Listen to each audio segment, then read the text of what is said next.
Hi, welcome back. So far, we have downloaded Python and we installed Python, and we opened Python's built-in IDE, which is called idle, right? That's what we have right here. So what are we going over today? We're going to do a few things. We're going to learn how to use idle, what it is and kind of how it works a little bit. And we're going to run our first program from a pre-made script that I wrote. So let's get into it.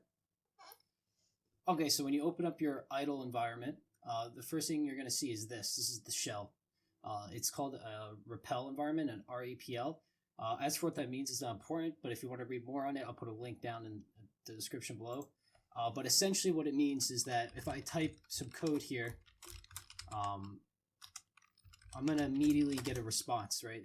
So it ran the code that I immediately typed on this line, which is pretty useful. But what we're going to work in today is a text editor, which allows us to save the files and run them as we wish, which allows us to save files and open them back up. So we're going to hit File, New File. So this opens our text file in here, and this is where we're going to be writing our first code. It's nothing super fancy, but it does get our job done, and it's built in with Python, so that's great.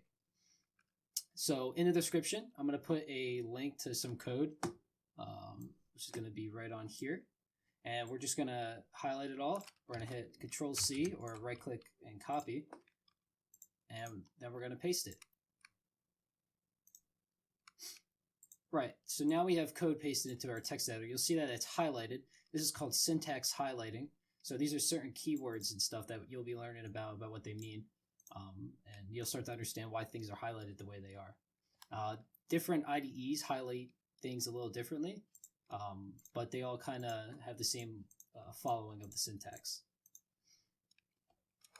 So yeah, paste the code in, and what we're going to do is we're going to run this. But before we can run this, we're going to hit File, Save, and we're going to save this. You can save this wherever you want. Just remember where you save it. I'm going to save it in my documents, and I have a folder for this tutorial series. And I'm going to call this code 1 or script 1. Just hit save.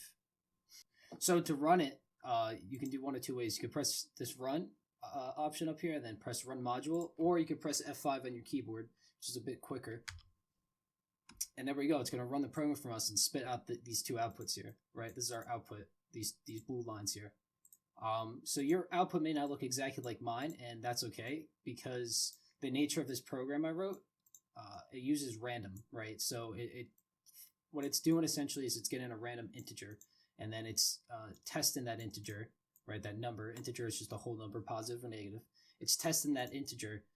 If it's greater than 5 and if it's in this list, then it prints out hooray and the number. If it's not greater than 5, so 1, 2, 3, 4, and it's not in this list, or it's not in this list, then it's going to print out this.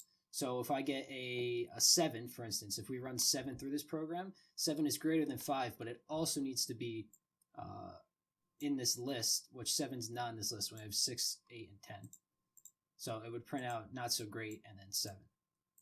So this is where your scripting happens, and this is where your outputs will be.